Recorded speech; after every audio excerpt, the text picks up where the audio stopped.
압도적 뉴스 콘텐츠 3프로 뉴스룸, 안녕하세요. 이주호 기자입니다. 안녕하세요. 권순우 기자입니다. 자, 오늘도 여러분들의 퇴근길 30분을 저희가 주요 뉴스들로 꽉꽉 채워드리도록 하겠습니다. 이게 인뉴스만 들으시면 굳이 뉴스, 경제 뉴스 다 챙겨보실 필요 없이 딱 요약 깔끔하게 해드리겠습니다. 몇 시 거부터 몇 시 거까지 보십니까? 전 다 보죠. 다 봅니까? 예. 네. 이제 뭐 기본적으로 다 보고 네. 기사 나온 내용 중에 조금 이거는 조금 더 추가 취재가 필요하겠다 싶은 것들은 네. 또 추가 취재를 조금 해서 전해드리고 있습니다. 자, 그럼 오늘은 어떤 소식부터 한번 볼까요? 네. 첫 번째 뉴스 보겠습니다. 첫 번째 뉴스는 일단 그 내년에 성장 소비 수출 투자 전망 일제히 하향 조정. 지금 좋아지고 있는 거 아니었습니까? 바닥 찍고. 그러니까요. 그 KDI 네. 한국개발원에서 경제 전망을 발표를 했어요. 근데 내용들을 그냥 한번 일단 표로 같이 문장으로 같이 보시면은 네.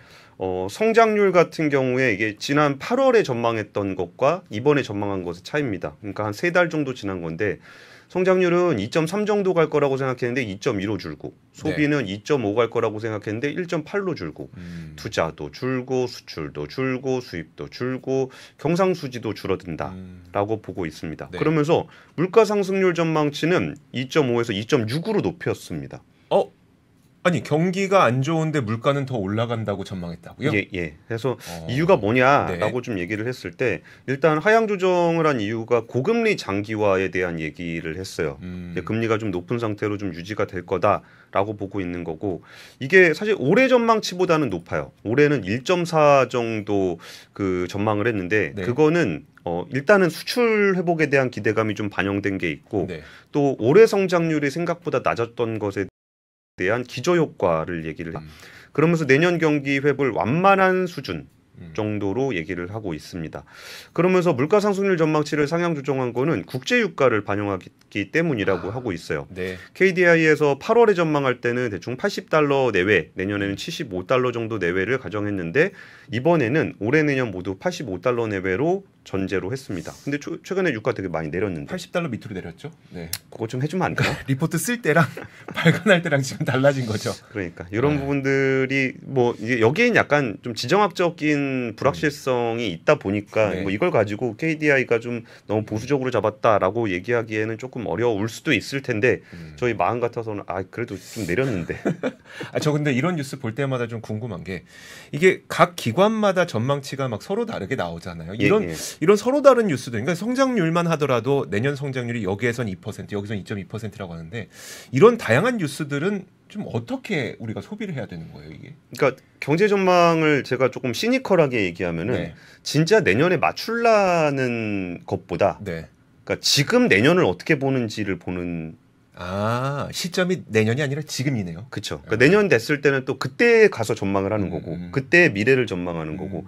그러니까 예를 들어서 우리가 투자를 할 때도 이게 제가 항상 얘기하는 뭐 예를 들어 자동차 피크아웃이다. 네. 그럼 지금 시점에서 미래를 전망하잖아요. 그렇죠. 그럼 그때 갔을 때 틀리면 어쩔 건데? 네. 그럼 또 그 다음 전망을 해야 되잖아요. 네. 그러니까 지금 우리가 봐야 되는 거는 왜 이렇게 전망하는지를 보면서 이거에 그 변수들이 생겨요. 제가 좀 전에 말씀드렸던 것처럼 유가가 생각보다 안 올라가는데 네.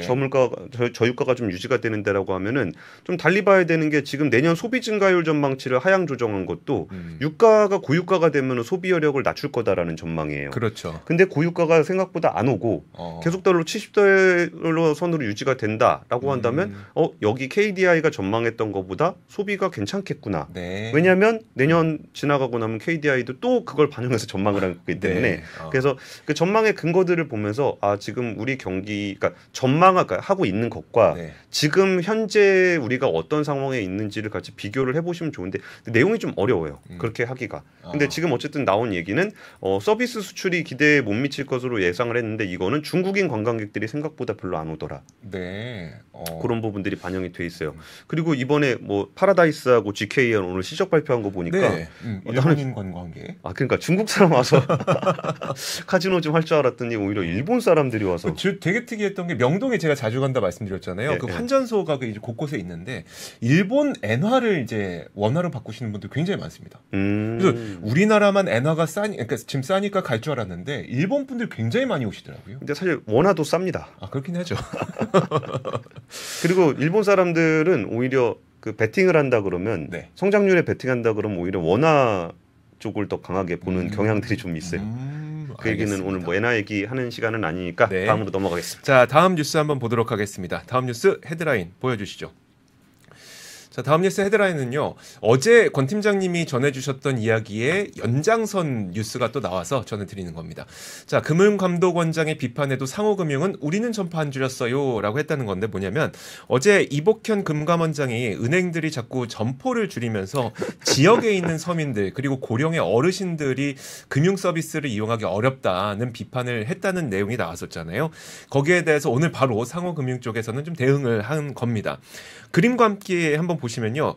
새마을금고라든지 아니면 신협이라든지 이런 곳들을 우리는 상호금융이라고 얘기를 하죠.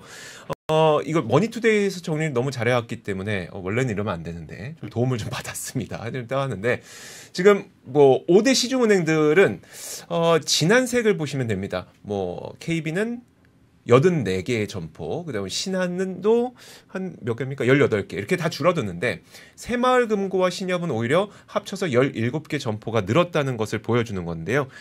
자, 상호금융권이 이렇게 될 수 있는 거는 사실 구조적인 이유가 좀 있습니다. 왜냐하면 은행이라고 하는 것은 은행이 있고 점포라고 하는 건 다 그냥 그 은행에 속한 지점들인 거잖아요. 예. 하지만 반면에 상호금융의 경우에는 각각의 점포들이 각각의 법인이죠. 각각의 회사죠. 그러다 보니까 예. 사실 은행들이 수익성을 개선하겠다고 점포를 폐쇄하는 거는 수익성 향상과 비용 향상이 될 수 있지만 상호금융이 뭐 예를 들어 뭐 새마을금고의 뭐 전라도 뭐 어디 지점 폐쇄한다면 회사 하나 망하는 거잖아요, 이거는. 그쵸. 그래서 이게 구조적으로 좀 그럴 수 없는 것도 있고요. 그리고 또 여기에서 이제 그 상호금융을 운영하시는 분들은 지역에서 또 토박이 분들이 많기 때문에 또 계속해서 운영하는 경우가 있습니다. 자, 그래서 물론 문제가 발생할 경우에는 중앙회 차원에서 구조조정은 할 수 있지만 상호금융은 지방 안 닫았다라고 했다는 겁니다. 예. 상호금융은 망하긴 해도 네. 그 줄이진 않을 줄이진 겁니다. 않는다. 왜냐하면 거기에는 생존권이 달려 있는 네네. 문제이기 때문에.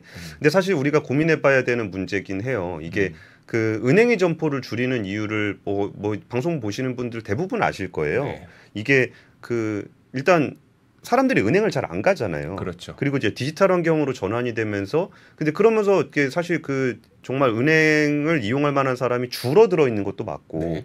그럼 줄어들어 있는 사람들을 보면은 또 아무래도 노령 인구들라든지 그러면은 디지털에 좀 미숙하신 분들이 많잖아요. 네.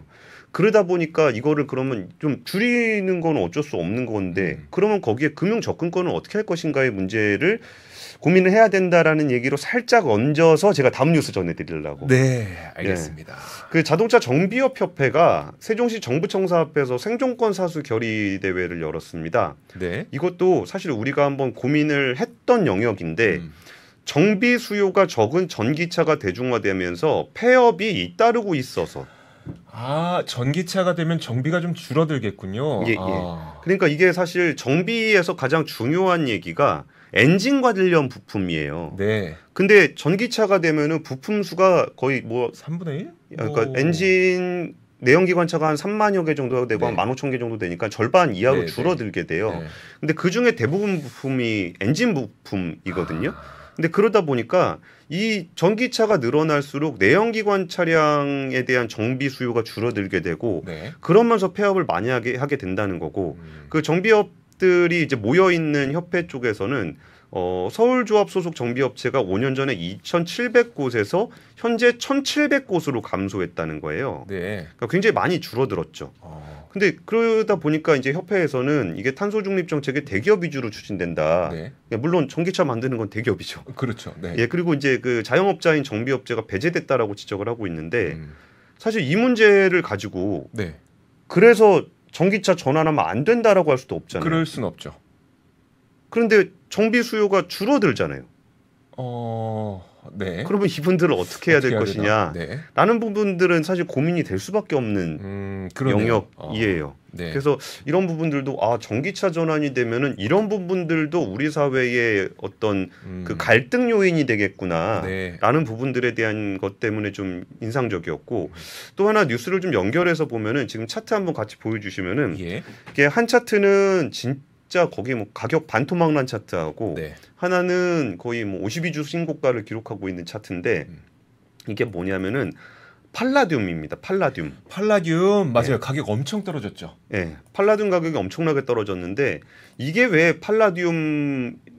팔라듐이 왜 이렇게 됐냐? 네. 그러니까 팔라듐이 그 배기가스에 그게 뭐라 그럴까? 좀 미세먼지 좀 덜 나오게 하는 촉매예요. 네. 그러니까 DPF 필터 같은 거 만들 때 쓰는 촉매인데 내연기관 차량이 줄어들게 되면은 이런 필터를 덜 쓰게 되잖아요. 네. 그러니까 팔라듐 가격이 지금 이렇게 폭락을 해버린 거예요. 네. 그러니까 이것도 어찌 보면은 와 이게 전기차 전환이라는 거 있을 때 아 배터리에 대한 수요가 올라가겠구나. 네. 그럼 리튬이라든지 니켈 수요가 올라가겠구나라는 측면이 하나 있고 그 반대로 아 내연기관이 줄어들게 되면은 팔라듐 수요가 줄어들게 되는구나.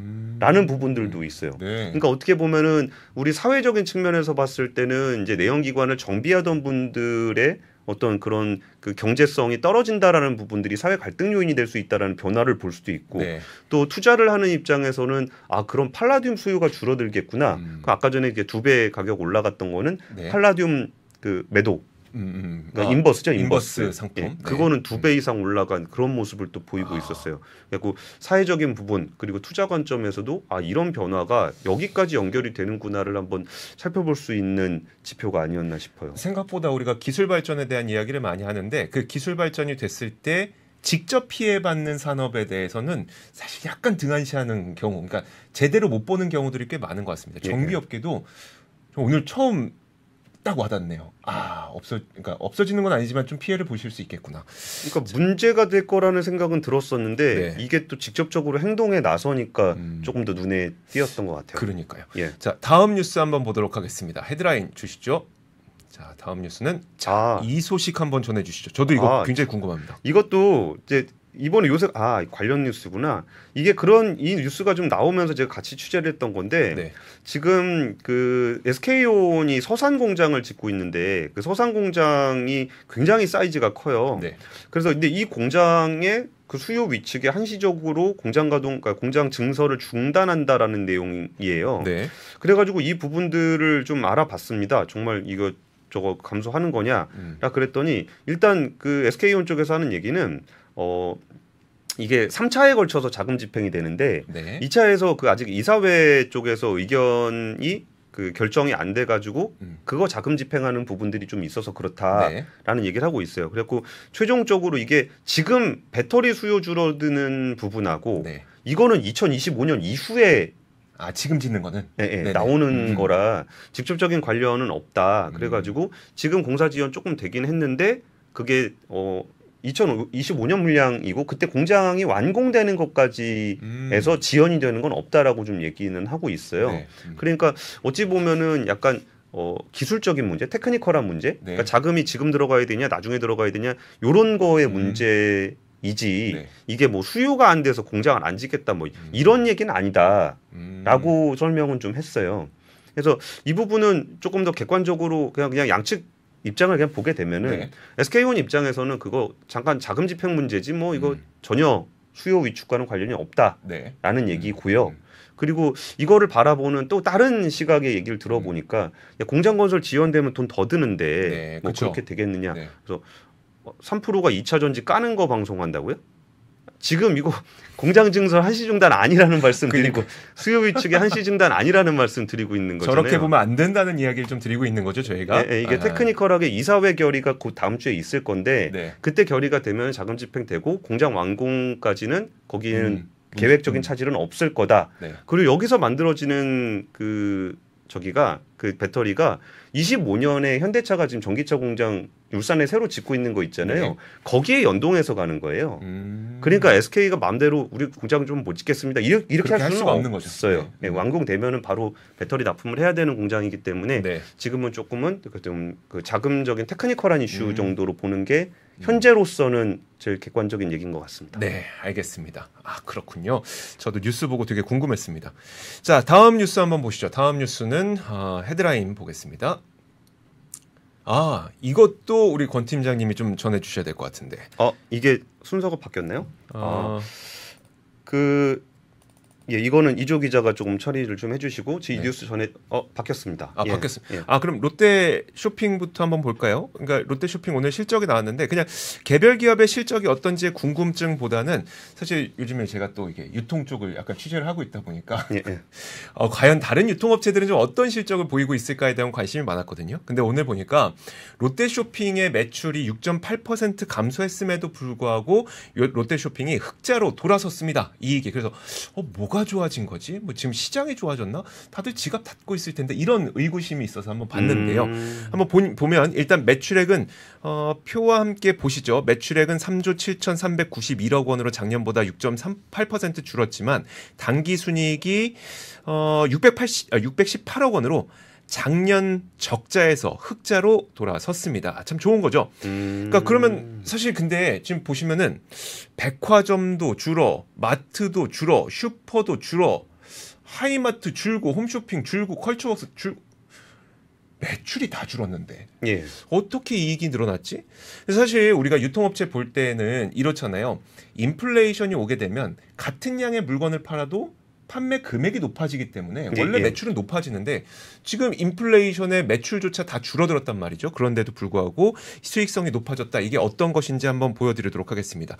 일단 매출은 안 좋은 건 맞죠. 그런데 이익을 보면은 마트와 슈퍼 쪽이 상당히 좋았습니다. 이걸 보면은 여기서 설명하기로는 일단 상품 통합 소싱을 했다고 하는 건데 그러니까 그전에는 마트에서 뭐 예를 들어 마트에서 라면을 납품을 받으면 그거 따로 계약하고 뭡니까 빵 계약하면 빵 계약하고 했는데 마트와 슈퍼에서 그 물품들을 통합으로 소싱을 하다 보니까 이익이 굉장히 좋아졌다라는 겁니다. 그래서 마트가 비용이 줄었다는 거죠. 그렇죠.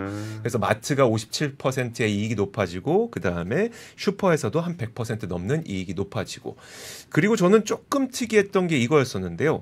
하이마트가 좋아졌어요. 하이마트가. 그래서 하이마트 이익이 좋아졌길래 요즘에 하이마트에서 가전을 사십니까? 저는 안 삽니다. 저도 그냥 뭐 결혼하는 신혼부부들이 살 수 있겠지만 특별히 하이마트가 뭐가 좋아졌지 했는데 하이마트는 참 특이했습니다. 뭐냐면 화면 다시 한번 보시죠. 그 PB 제품들과 같은 고부가 제품으로 좀 상품군을 바꿨다고 합니다. 네. 보시면 하이메이드라고 써 있죠. 그러니까 브랜드 제품 말고 PB 제품으로 직접 브랜드 붙여서 다른 OEM사들 제품을 팔고 있는 거군요. 그렇죠. 그래서 그거는 좀 매력적일 수도 있겠는데요. 굉장히 또 가격 같은 게 좀 저렴할 거 아니에요. 그러니까요. 그러면은 이제 하이메이드 이 제품들은 온라인으로 살 수도 있고 하니까 이게 뭐 청소기 살려고 하는데 다이슨도 좋고 뭐 삼성, LG 다 좋은데 다이슨 좋은 거 알죠. 아는데 비싸니까. 그러면 우리가 뭐 이렇게 선택할 수 있는 폭이 많이 넓어지게 되는 거잖아요. 그래서 이 하이메이드가 고부가 가치 제품으로 좀 실적을 끌어올리는 역할을 했다고 합니다. 하지만 그 백화점도 사실 별로 안 좋았었는데 백화점의 경우에는 이번에 11월까지 더웠잖아요. 원래는 11월쯤 되면은 가을 품목들 다 사야 되거든요. 근데 안 팔렸다고 합니다. 너무 더워갖고 백화점도 안 좋았고 다 안 좋았는데 결국 좀 정리를 해드리면 무슨 말씀을 좀 드리고 싶은 거냐면 기업의 노력이 결실을 맺게 돼서 수익성이 좋아진 건 사실이긴 한데 사실 우리가 3분기는 고금리 고물가 현상에 따라서 뭐 경기 침체 우려라든지 가계 소비 심리 둔화 이런 것들이 고스란히 반영된 거잖아요. 그래서 시장이 좋아진 것도 아니면 시장의 장악력이 좋아진 것도 그런 건 아니고 대신 이런 어려운 상황이니 수익성 개선 작업이 좀 결실을 맺었다. 이 정도로 볼 수 있을 것 같습니다. 알겠습니다. 네. 카카오도 오늘 실적 발표했는데 카카오 실적에는 다들 별로 관심은 없으신 것 같아요. 홍은태 카카오 대표가 컨퍼런스 콜에서 SM 경영권 인수 과정에서 발생한 부분 때문에 심려를 끼쳐서 죄송하다. 지금 수사 중인 상황이라 말하기는 좀 어렵지만 뭐 사법기관에 충실하게 소명하고 있다라고 말을 했습니다. 그래서 오히려 이런 부분들이 더 주목을 받았던 것 같아요. 카카오는 작은 스타트업에서 시작해 국민들이 가장 많이 이용하는 서비스를 운영하는 회사가 됐고 그만큼 커진 사회적 책임을 통감한다라는 얘기를 했습니다. 근데 요즘에 카카오가 이런 이슈에 많이 휩싸이게 되고 이제 워낙 주가가 많이 떨어지다 보니까 여기에 대해서 좀 카카오가 거의 망했나?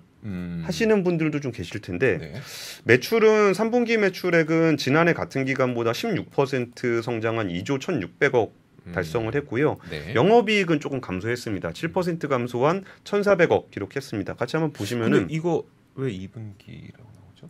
아 그런가요? 아 네. 그러면 그거 보이지 띄우지 마시죠. 네, 안 띄우는 게 나을 것 그리고 같습니다. 카카오의 월간 이용 활성자는 와, 여기서도 늘어나긴 늘어나더라고요. 네. 3분기에 4,833만 명인데 지난해 같은 기간보다 70만 명이 더 늘어났습니다. 그래서 이런 부분들을 보면은 그러니까 요즘에 이제 홍은택 대표도 이번에 컨퍼런스 콜에서 굉장히 강조했던 거는 그 친구 탭 이거 잘 안 보시거든요. 그러니까 친구 탭. 첫 번째가 친구 탭이죠. 예. 네. 그 다음 탭이 뭐 오픈 채팅, 네네. 뭐 그런 식으로 돼 있는데 여기에 그 세 번째 칸에다가는 이제 인공지능 기술 결합한 관심사별 콘텐츠 봇 이런 것들을 또 선보인다고 해요. 그러니까 카카오에 대해서 그동안 굉장히 거의 모든 걸 할 것 같았던 그런 기대감이 사라지고 나면은 네. 사실 카카오가 가질 수 있는 그 펀더멘탈한 부분들은 뭐냐라 그러면 사실 광고 비즈니스잖아요. 그리고 커머스, 네. 광고하고 커머스 그런 부분인데 커머스와 관련한 부분들도 굉장히 좀 성장을 꾸준하게 하고 있고요. 네. 그리고 헬스케어 같은 경우도 이제 신규 서비스로 좀 하겠다라는 거고, 그리고 이제 엔터프라이즈 부분에서 인공지능 관련한 부분들도 하겠다고 얘기는 하고 있습니다. 네. 그래서 오히려 지금 카카오에 대한 어떤 그 미래의 가능성에 대한 부분들이 약간 조금 훼손이 됐잖아요. 네, 그렇죠. 그러면은 만약에 그 주주분들이라면은 정말 어디까지 내려갈 것인가를 봤을 때 가장 밑바탕이 되는 실적이 어떤가. 우리가 그동안 카카오 실적 별로 안 봤잖아요. 네, 네. 그렇죠. 주가가 뭐 계속 가니까 뉴스만 봤죠, 우리. 예, 얼마나 더 가느냐에 관심이 있었다면은 네. 지금 같은 경우에는 정말 내실에 있는 실적이 어떻게 되는지를 좀 꼼꼼하게 봐야 되지 않을까 싶습니다. 네. 그리고 제가 오늘 그 홍문택 대표의 사과 뉴스를 전해드렸는데 그리고 또 한 명의 또 사과할 분이 계시죠. 누구십니까? 그 키움증권 네. 황현순 대표이사. 그 영풍재지 미수금 사태에 대한 책임을 지고 자진 사임하기로 네. 이번에 결정을 했고요. 그래서 그 이번에 대규모 미수 채권 발생에 대한 도의적 책임을 지기 위해 이사회에 사임 이사를 전달했다라는 뉴스가 전해졌습니다. 16일에 키움증권 이사회가 있는데요. 그러면 그 다음 후속 조치에 대한 논의를 한다고 합니다. 네, 알겠습니다. 자, 그리고 다음 소식도 한번 보도록 하겠습니다. 자, 이제 몇 가지 단신들을 정리해드리도록 할 텐데 첫 번째 단신 한번 보시죠. 헤드라인 보겠습니다. 미중 직항 항공편이 확대됩니다. 됐습니다. 그래서 이런 것들을 보아하니 정상회담 기대감이 솔솔 좀 올라오고 있는 것 같습니다. 미국과 중국 간의 고위급 교류가 계속 이어지고 있죠. 지금 아직 근데 바이든 대통령과 시진핑 국가주석이 진짜 만날지는 아직 정해지진 않았습니다만 여러 가지 우호적 제스처들이 하나씩 좀 나오고 있습니다. 오늘 나온 보도에 따르면요. 중국 중앙 CCTV에 따르면 중국 민항국이 양국 직항 항공편이 이날부터 주당 48편에서 70편으로 늘어났다고 밝혔습니다. 항공편은 미국이 35편 그리고 중국이 35편 이렇게 딱 나눠 가지기로 했습니다. 미국과 중국은 사실 2019년까지만 하더라도 주당 300여 편의 항공편을 운항했는데 코로나 때 이걸 완전히 중단을 했다가 지난 5월에 직항편을 조금씩 열어주고 있는 겁니다. 예. 이런 류의 뉴스가 사실 뭐 되게 그냥 단신일 뿐이에요. 하지만 좀 중요할 수밖에 없는 이유가 에이펙 정상회담이 이제 앞두고 있는 상태에서 바이든 대통령과 시진핑이 진짜 만나냐 마냐에 대한 시그널을 줄 수 있기 때문인데 일단 이 소식은 뭐 우호적인 제스처로 보이기도 하고요. 그리고 어제 나왔던 뉴스에 따르면 시진핑 국가주석이 미국 샌프란시스코에서 열리는 정상회의 참석을 기반으로 미국 기업인들도 만난다 그랬잖아요. 근데 그 계획이라고 했죠. 뭐 정해진 건 아니지만 계획이라고 했는데 기업인 만나고 또 대통령 안 만나고 가면 그건 더 큰 악재죠. 그래서 그것도 있었고 저희가 10월 25일쯤에 전해드렸던 뉴스로 정말 몇 년 만에 중국이 미국의 대두 협회에 가서 농산물 사들였다 이 뉴스도 있었잖아요. 그 대두 은근히 커요. 그렇죠. 네. 이게 왜 그러냐면은. 네. 정치적으로 되게 중요해요. 그렇죠. 네. 그 대두 엄청 파는 그 농민들이 있거든, 미국 농민들. 네. 그분들은 그 대두가 팔리냐 안 팔리냐가 구군을 걸고 싸워요. 그럼요. 그리고 예전에 트럼프 대통령이랑 싸울 때도 그 대두 어떻게 할 거냐 그래가지고 중국이 막 니네 자꾸 그러면 나 브라질 가서 대두 산다. 그래가지고 브라질 대두 사가지고 진짜 막 거의 또 다시는 안 만나 정도 맞아요. 분위기였단 말이죠. 그러니까 예. 그랬었죠. 그렇기 때문에 이런 제스처들이 그래도 좀 그 정상회담의 기대감을 조금씩 높여주고 있는 단신들이기 때문에 하나를 전해드렸습니다. 예. 근데 뭐 이 뉴스가 뭐 좋은 뉴스냐 나쁜 뉴스냐를 떠나서 네. 그러니까 일단 싸우는 것보다는 이렇게 우리나라 같이 무역 중심의 나라들은 사이좋게 지내는 게 좋아요. 훨씬 낫죠. 네. 근데 이제 우리가 어떻게 할까가 조금 이제 고민이 되는 거죠. 미국이랑 중국이랑 이렇게 뭐 이렇게 싸울 때는 우리가 어떻게 해야 되지? 그것도 고민인 거고. 다시 친해지면 우리는 어떻게 해야 되지? 네. 이런 고민이 이제 우리의 그렇죠. 고민이고 네. 경제적으로는 우리는 그 세계가 평화로우면 그게 훨씬 낫죠. 좋습니다. 네. 그리고 이거 그 SMR 관련한 소식 하나 들어왔는데 네. 이거 조금 걱정되더라고요. 음. 그 뭐 세계에서 가장 앞서가는 소형 모듈 원전 SMR을 운영하던 뉴스케일 파워가 네. 미국 유타주 발전 사업자 UAMPS가 요게 사업자 이름이거든요. 네네.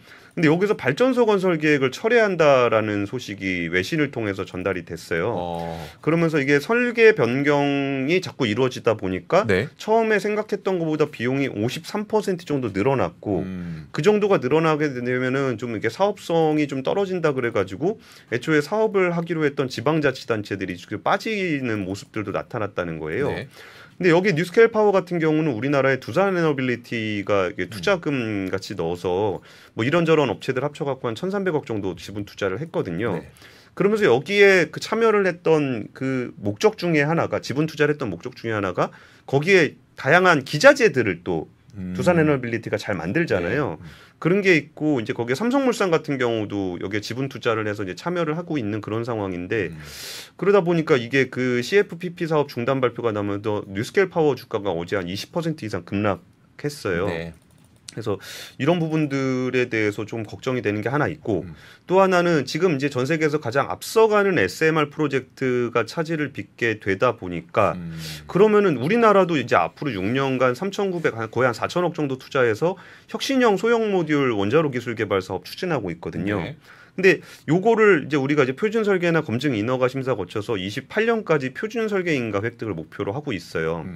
그럼 이 부분을 일단 전문가들은 아무래도 SMR 사업의 가장 앞서간 부분에서 무산이 되니까 다른 사업에 그러니까 좀 부정적인 영향을 미칠 것이다라고 네. 보는 시각이 하나 있고 또 반대쪽에서는 뭐라 그러냐면은 이게 우리 한국형 원자로의 SMR 프로젝트가 있어요. 네. 그러니까 오히려 저기가 첫 번째가 잘 안 됐으면은 저것들에 대한 어떤 시행착오를 네. 바탕으로 해서 우리가 오히려 조금 더 이 사업에서 앞서갈 수도 있는 거 아니냐라는 시각들도 있어요. 네. 근데 일단 1차적으로 사업이 무산되다 보니까 부정적인 시각이 하나 있는 거고 네. 거기서 또 가능성을 보시는 분들은 저건 미국이 실패한 거지.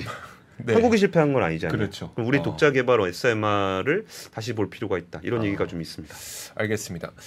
뭐 마지막 한 가지 단신만 좀 더 할까요? 혹시 제거 할까요? 네네. 이거 내용 좀 복잡한데 그래도 어차피 아시는 분들은 아실 테니까 네네. 메디톡스가 대전지방식품의약안전청장을 상대로 보툴리눔 톡신 품목 허가 취소 소송을 냈었는데 네. 이거를 메디톡스가 이겼습니다. 이게 뭔 내용이었냐면은 그 식약처가 메디톡스의 톡신 제품의 3개 품목이 원액을 딴 거 사용하면서 이게 허가되지 않은 걸 썼다. 네네. 이거에서 허가 취소 결정을 했는데 이거를 이제 원료를 바꾼 게 아니라 제조 방법을 바꿨을 뿐이다. 네. 라는 게 메디톡스의 주장이었거든요. 근데 그게 이번에 재판에서 받아들여진 거예요. 근데 메디톡스는 참 안타까운 일들이 많은 게 지난 7월에도 그 약사법상 판매에 관련한 거를 식약처로부터 제재를 받았다가 네. 이거 소송에서 또 행정처분 취소 판결 받은 적이 있었거든요. 그래갖고 메디톡스 주주분들 참 이 소송 문제 때문에 굉장히 많이 힘드셨을 건데 하시겠다. 이번에 또 이겼다는 소식 네. 이 위로가 될지는 모르겠습니다. 그렇죠. 네. 그것 때문에 이미 회사가 많이 타격을 입었기 때문에 어쨌든 이 소식 단신으로 전해드리겠습니다. 자, 이렇게 오늘 3프로 뉴스룸은 여기까지입니다. 내일 또 오겠습니다. 고맙습니다. 감사합니다. 장 시작 전부터 종료까지 쏟아지는 수많은 뉴스와 정보들. 이 중에서 어떤 것이 투자에 정말 도움이 되는 정보일까요? 3프로의 증시 셔터맨 박근영 마스터가 직접 정보를 선별하고 투자의 힌트를 드립니다. 시간도 아끼고 투자 아이디어도 얻는 시간, 박근영 부장의 마켓 힌트와 함께 하세요. 자세한 사항은 3프로TV 앱과 홈페이지를 확인하세요.